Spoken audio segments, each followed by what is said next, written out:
Ժողովուրդ ջան, ես եւս մեկ անգամ շնորհակալություն եմ ասում բոլորիդ, որովհետեւ այո 5 ժամից ավելի հիզիչ արևի տակ կանգնել ու սպասել,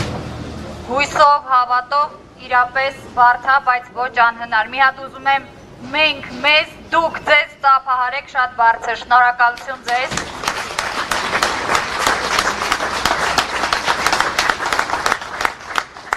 Պարոն Ծառուկյանի ուժի ու հզորության մասին չկան հոմանիշ բառեր, որ կարողանան բնութագրեն։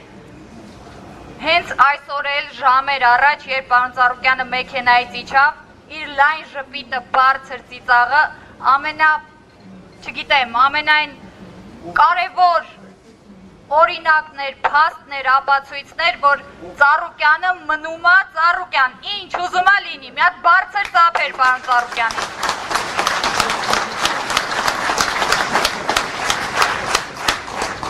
Ես հիմա այստեղ ուզում եմ փոխանցեմ բազմաթիվ երիտասարդների խոսքը, քանի որ նախընտրական շրջանում չունեինք իրավունք ծրագրեր կազմակերպելու, մեր բազմաթիվ երիտասարդական ծրագրեր թողել էինք ընտրություններից հետո։ Մենք անհամբեր սպասում ենք պարոն Ծառուկյանին, որ պարոն Ծառուկյանը դուրս գա ու մենք կարողանանք ի նպաստ մեր երկրի, մեր բոլոր ծրագրերը կյանքի կոչել։ Դրանք միայն հնարավոր են այն դեպքում, երբ պարոն Ծառուկյանը կլինի ազատության մեջ։ Ինչպես պարոն Ծառուկյանն է մշտապես երիտասարդների կողքին եղել, նույնպես ուզում եմ, որ պարոն Ծառուկյանը այստեղ լսի, որ երիտասարդները իր կողքին են միշտ։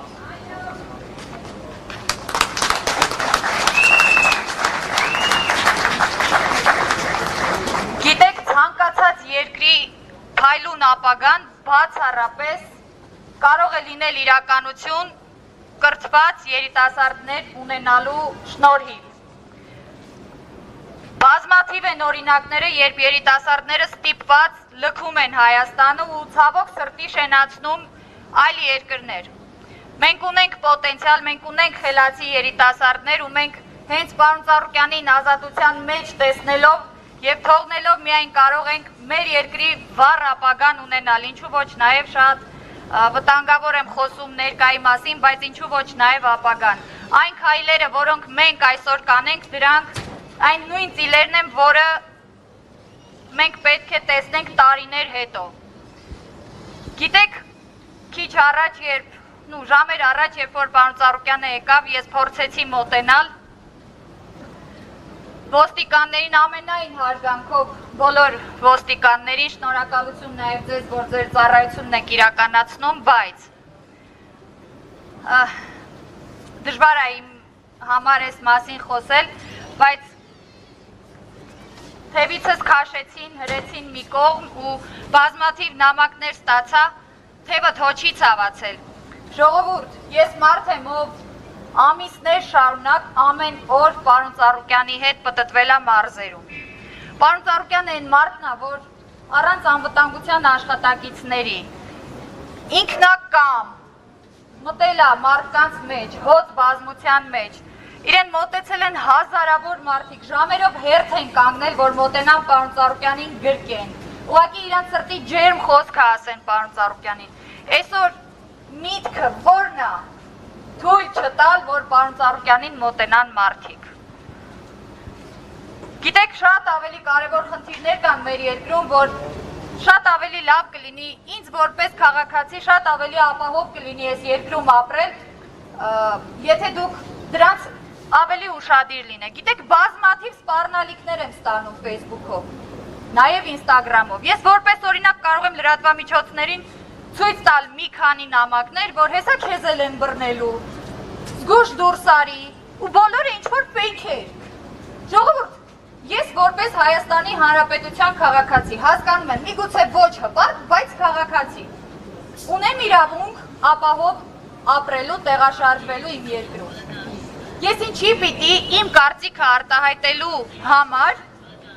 ֆեյքային գրոհի հարձակվեմ, ինչի տեղից հելած հիմա վստահ եմ, էլի նորից ակտիվանալու են իրանք, իմ նկարներով բաներ են տեղադրելու, ժողովուրդ չեմ նայում, ուղարկողներին էլ նույն պահին բլոկում եմ, ոչ միտեղ չտանող ճանապարհ է։ Ինչ եք անում։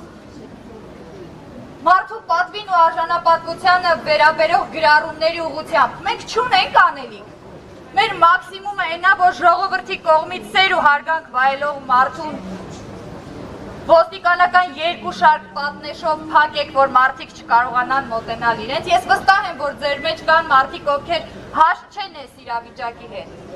Որպես հայ մարդ, որպես լիանաշնորհակալ եմ կոնկրետ այդ տեսակին։ Բայց խնդրում եմ, հաշվի առեք, որ վերևում Աստված կա։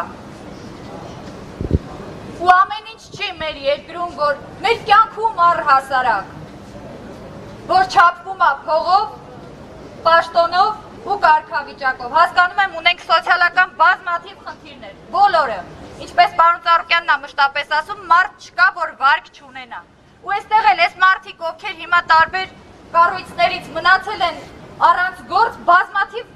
վարկեր ու պարտքեր ունեն, որոնք չեն կարողանում փակել, ինչի են կանտարբեր։ Ես չեմ ասում տանք, ջարդենք, փշրենք, չէ, դա ոչ միտեղ չտանող ճանապարհ է, բայց խնդրում եմ ամեն օր գիշերը գլուխը բարձին դնելուց առաջ մի հատ մենք ինքներս մեզ հարց տանք, որպես մարդ, առանց կարգավիճակի ու պաշտոնի, ինչ ենք արել մեր երկրի համար, ինչ օգուտ ենք տվել մեր կողքի կանգնած անծանոթ մարդու։ Ու այդ ժամանակ միայն լիքը բան մեր իրականության մեջ կփոխվի, վստահ եղեք։ Ես ուզում եմ խոսքը փոխանցեմ 44 օրյա պատերազմի մասնակից վիրավորում ստացած